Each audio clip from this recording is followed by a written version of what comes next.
Hello everyone, welcome back to another round of Tuesday Night Legacy. I'm Eugene and I'll be your commentator for this a round of Legacy. This is round 3 from June 7th from our Tuesday Night Legacy tournament. On the left you have Kevin playing a blue-black mill deck. This is a pretty fun deck. It is based around these Hedron crabs that get to mill your opponent every time that you play a land. And it got powered up recently with this card, Tasha's Hideous Laughter, which if it resolves, you exile cards off the top of their deck until they hit a total of CMC 20. Now this can be really good in Legacy where all of these decks are hyper optimized for the best CMC, often abusing cards that only have 1 to 2 or maybe even 0 CMC. And lands do count as 0 CMC, so if you're hitting lands, it just keeps on going. On the other side of the table, we have 8cast. 8cast, of course, is all about these Thought Monitors and Thoughtcast. So these are the 8 cards that are casts in the deck. You get to draw 2 cards, basically for 1 mana if you have enough artifacts to bring that affinity cost down to 0. And it runs just a ton of 0-drop artifacts like Mox Opal, Mishra's Bauble, Urza's Bauble, Lotus Petal, and even Chalice of the Void. Although not the best card in Legacy anymore, it is still extremely strong, especially if you can catch the right decks off of CMC 1 spells. And then, of course, the Kappa Cannoneer is just a huge powerhouse for 8cast, which often is a almost hex-proof and almost certainly unblockable creature that just gets bigger and bigger for each artifact that you play. So we'll see if this mill deck is able to get underneath 8cast's enormous speed. Here we go. Just starting with a Polluted Delta from Mill, from Kevin's deck, and passes it back. We see Eric playing a couple 0-cast artifacts here. Decides to go for the Chalice on 1 that we were talking about. Now this is actually going to hurt Kevin quite a bit here since his crabs both cost 1. And same with this Rune Thieves Guild Enforcer, which it looks like he just checks Eric here. He points at the Chalice, is on 1, but then they leave it in play. That's interesting. I don't really know what happened there. But when it comes into play, it mills 2 cards, and if your opponent has 8 or more cards in their graveyard, it gets +2/+1. Oh, you know what happened? It has Flash, so he cast it in response to that Chalice of the Void before it entered the battlefield. So, mills some cards. We see an Emry come into play, which is also going to mill some cards, which is where Eric wants to be, because he gets to cast these cards from his graveyard by tapping Emry. Tapping a whole bunch of creatures, or a bunch of artifacts, is going to get that Kappa Cannoneer into play. Since it has Improvise, you can tap your artifacts to get to 6 mana. So 3 artifacts, 3 lands is going to get that Kappa Cannoneer in play. It's already a 5/5, since it does count itself coming into play. We're going to see a Lotus Petal being cast with the Emry. Kappa Cannoneer up to a 6/6, creating a Thopter. Oh no, creating the construct off of the Urza Saga. There it is, the construct. And crashing in, and Kevin says, there is absolutely no way I'm coming back from this. Let's go to game 2. So hopefully a little bit more showing that Kevin can do with the mill deck here.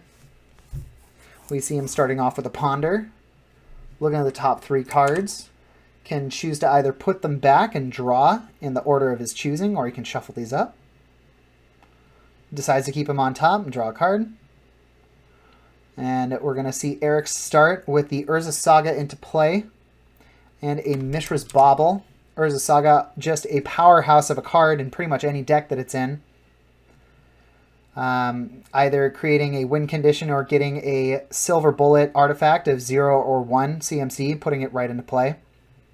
We're seeing a bunch of crabs come down on Kevin's side. These are milling for each land that's in play for, I believe, 6. So the Hedron Crab targets and mills 3, and the Rune Crab does not target and mills 3. So for each land that Kevin is playing now, he's milling 6 off of Eric's side. We see the Chalice of the Void coming in again on 1, which is apparently shutting Kevin down once again. Maybe he's got some brainstorm action or something. Doesn't have any other lands in his hand. seeing the construct being created. In this situation, Eric is saying, I really don't care about my life total anymore, since I know that's not the way that Kevin is trying to kill me. So there is no need to be conservative with this Ancient Tomb at all, even though he's dealt himself a total of 4 damage so far, I think. It's not correctly represented on that phone, but we'll see if it matters. A Drown in the Loch from Kevin is going to kill that. It's going to kill that construct, getting rid of all sorts of because its CMC was 0. So as long as there were 0 cards in Eric's graveyard, he was going to get it with that Drown. And we see that Polluted Delta into Basic Island is going to mill 12 cards off of that fetch land. Another Thoughtcast is going to draw 2 cards. Have 5 artifacts in play. Why not? See another Chalice on 1. I'm not sure if that was just to get another artifact in play. Storm Count 2. Storm Count 3. We see the Thought Monitor that needs 6 artifacts. Casting a Brainstorm into the Chalice into a Brain Freeze, which is going to count every spell that's been played this turn. And that's going to mill a whole bunch of cards. 1, 2, 3, 4, 5. So it's going to mill 15 cards for 2 mana. Not bad. We're seeing a... not a Despair. What is that card called? Dismember. Paying another 4 life. Not really mattering at all. Eric counting up his artifacts here. Looks like an Improvise is happening. And there is the Kappa Cannoneer. That is not a huge deck left that Eric has. So we'll see. He counts it up. Decides to bounce one of those crabs back to hand. If Kevin has a Tasha's here, that could be game. But there was no cast. Instead, we go back to Eric's turn, dismembering the final crab. A crab stranded in hand. And it looks like Kevin is in a very tough spot here. Can't see the total of life, but I can guarantee you it's probably one more turn. And that's going to be the game here. So a Visions of Beyond and a crab, and it's showing that there's only 7 cards left in the deck. And that's game. So Mill kind of getting stuck, locked out of the game there with all of those Chalice of the Voids in both games on CMC1 is just going to completely shut him out, and 8cast runs away with the game. Our next video on the channel is going to be our 6th round from our Modern tournament all the way back on June 4th. It's going to be the final round of the Swiss, which is Blue-Red Delver versus Crashing Footfalls. I'll go ahead and turn it over to myself for the rest of the business side of things. Thanks for watching. Please consider liking the video and subscribing to the channel if you want to see more of this content in the future. We have a bunch more of these on the channel, so go check out our backlog to see some other premium content.